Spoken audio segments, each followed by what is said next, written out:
Good evening, everybody. Mark Finan here in the home weather office on this Wednesday evening. It's now about 6:30 p.m., and I wanted to give you an update on the Coyote Fire, currently burning in Dorado County, and it really fired up this afternoon, going from nothing to a pretty good-sized fire that many of you probably can see the smoke of from perhaps your home. So I want to give you the latest thinking on this and show you how the weather conditions may change on that over the next couple of days and where this fire is heading. So this is the latest from Watch Duty.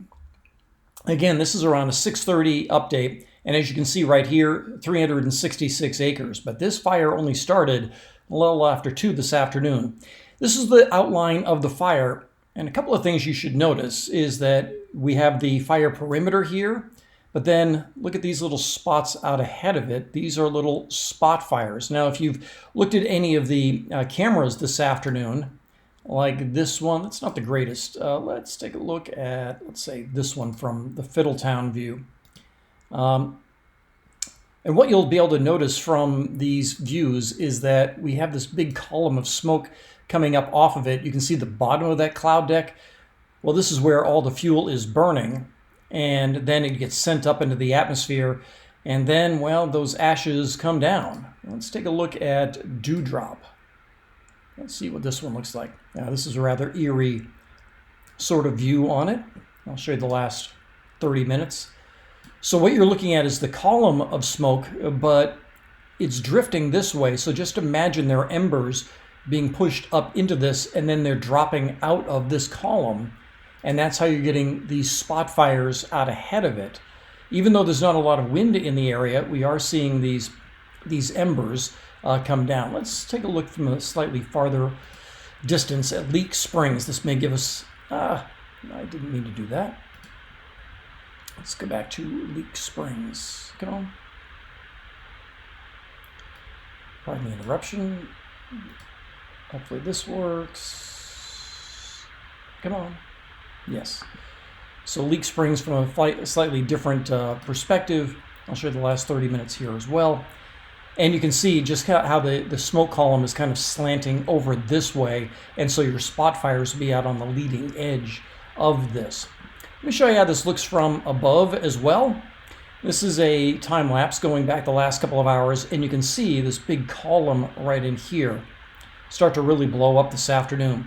Now the fire started a little after 2 o'clock this afternoon, and so between, let's say, 2:30 and 6:30, it's gone from 0 to over 300 acres.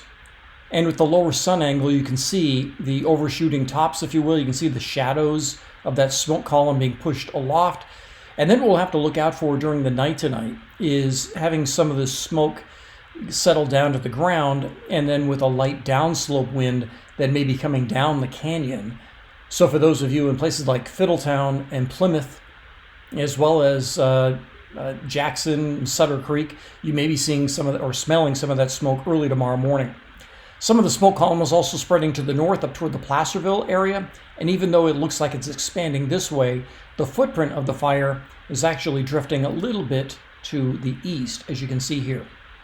Let me show you just the progression on this. And again, this is Watch Duty, a great place to keep track of fire progression. So we'll go back to earlier this afternoon. This is at 2:21, and you can see how small it was then. And it says resources are responding to a reported vegetation fire with smoke showing on the attached camera. That's at 2:21, so that was its first, the first report of it. And then at 2:43, the fire is now 1.5 acres, burning in grass, oak, woodland, into timber at the toe of a slope with difficult access to ground resources.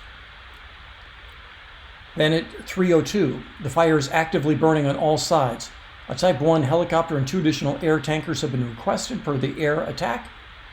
That's how it looked at 3:14. And now this update is at 3:26. Command has requested 15 engines, 8 crews, 6 dozers, 6 water tenders. Fire is established on both sides of Farnham Creek with isolated torching. Torching means that it is now getting into the tops of the trees, which also helps to accelerate the spotting. This update is at 3:46. The fire is now approximately 20 acres with multiple spots per fire attack. And that's how it looked from, not sure which camera that one was. 401, radio traffic indicates the evacuation warnings are requested for areas of Omo Ranch south to Farnham Ridge Road. The fire is well established on the north side. Torching is probably 38 acres. 38, that's at 407. At 411, up to 60 acres. This is the area with evacuation warning, not an evacuation order, just a warning. That's at 422. Now at 434, El Dorado County Sheriff's Office. Due to the Coyote Fire, there are evacuation warnings in place for an area on Farnham Ridge Road, located in the Omo Ranch and Somerset zones. Be ready to leave. Use Mount Ockham Road. At 5 o'clock, it's now up to 162 acres. At 521, 284. At 557, 366. Now it says 3 night helicopters and 1 night helicopter operations have been ordered per radio traffic. So they're going to keep flying this thing at night. And look at how much that has changed. That's a picture from 618. And 633, the fire is now mapped at 399.9, 400 acres. So from 1.5 acres a few hours ago, now up to 400 acres, and it is still growing. Let's take a look at this on the map. I'll show you where this is. So we're talking about southern El Dorado County. I'm going to just keep zooming out here. So here's Plymouth. Here's Highway 49. So Amador City, Sutter Creek, Jackson here, Nashville, Fairplay, Somerset, Omo Ranch. Tyler's Corner is an area that keeps popping up, and it's in this area here. You heard about Farnham Ranch Road, or Farnham Ridge Road, I should say. Farnham Ridge Road is right, I believe that's Farnham Ridge right there. And this is Farnham Creek right here.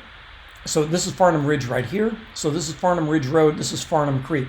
And if you look at the terrain, and the report from Watch Duty said that it's burning on both sides of the creek.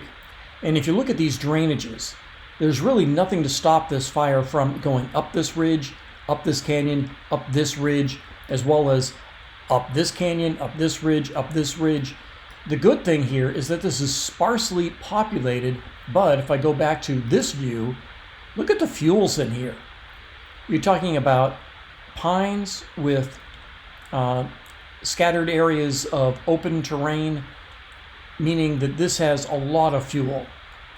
Let's go back to this view, the terrain view, because the other thing I'll point out is that this is up around 3,000 feet, 3,000 to 3,500 feet, so upper foothills, lower Sierra, if you will. And this area is very dry, and that means that it has a lot of fuel to burn. That's actually the South Fork of the Cosumnes. Farnham Creek's up here. Anyway, as you can see, this is just steep terrain in here, and it has a lot of fuel to burn. So what's going to happen with the winds over the next couple of days? Now for that, let's go to the HRRR. I'd say the winds are going to stay really, really light. This is the wind tonight. We'll likely see a light downslope wind.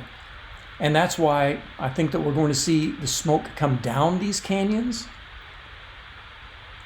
So the smoke at night will lay down into the canyons and likely be pushed down toward Fiddletown, as well as Plymouth and Nashville. These spots along Highway 49 and Amador City and Sutter Creek are likely going to wake up to some of that smoke.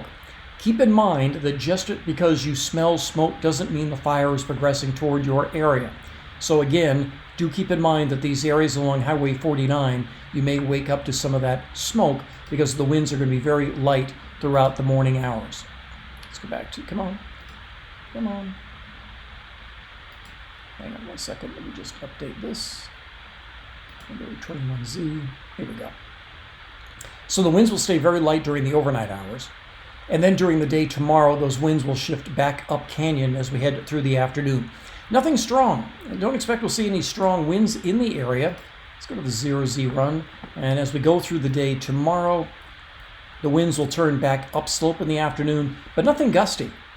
But the problem with a fire like this is that this will be terrain driven, not wind driven at all.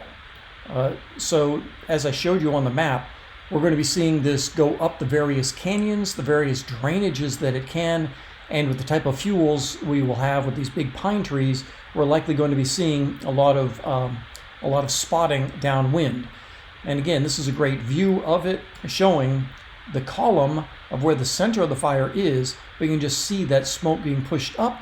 And then if you just imagine that in this column right here, that there are particles, there are embers that were pine trees that are being pushed aloft, and then those hot embers are coming downwind. We saw this with the Coyote Fire, great examples of that during the Coyote Fire. And keep in mind, the Coyote Fire burned for a couple of days with very light winds. Coyote Fire, we never had red flag warnings. We never had any sort of, the kind of conditions that you might expect to have a big fire start and spread. Coyote Fire started in conditions like this, although it was closer to early July than mid-August. So the fuels around here, around 3,000 to 3,500 feet, are very dry, and you can get torching of these pine trees that are in this terrain, and that leads to the spotting. So I guess what I'm trying to say here is that this fire is likely to burn. I mean, there are aircraft on it, and they're laying down retardant on all the edges of this that they can to try to slow it. But access on the ground is very difficult, and it's spreading very quickly. So this could go on for a couple of days just because of the amount of fuel and the kind of terrain that we're looking at here. So we are looking mostly in El Dorado County. So we're talking north of Highway 88, south of Highway 50, up the hill from Fiddletown, and just currently down the hill from Omo Ranch Road, which here's Omo Ranch Road. So currently it's burning in this area. It has not gotten to Omo Ranch Road at this time, or up to Highway 88. But it's one of those things that it could get into this drainage of the Cosumnes, and we'll have to keep an eye on that. So yeah, there's a lot going on with this fire that fired up this afternoon. As I'm recording this, we're only 4 hours in, and as I said, it's 400 acres, and that's the latest from CAL FIRE. We'll be getting updates on this throughout the night, and in my update tomorrow morning, I'll do an extensive dive into this as well to see what has changed during the overnight hours, as well as what may happen during the rest of the day. So again, the good news here, sparsely populated, but the bad news is that this has a lot of fuel and a lot of room to run, if you will. So we'll have to keep an eye on this fire for the next couple of days. I know CAL FIRE is on it. They're hitting it with hard aircraft, and as you saw in that note, they're going to be flying helicopters on it tonight as well. So hopefully they can tamp this down before it gets any bigger. We don't want a fire that goes on for days and days and days. That's everything I have for you on the Coyote Fire tonight. I'll have a weather update for you tomorrow morning. Have a good evening.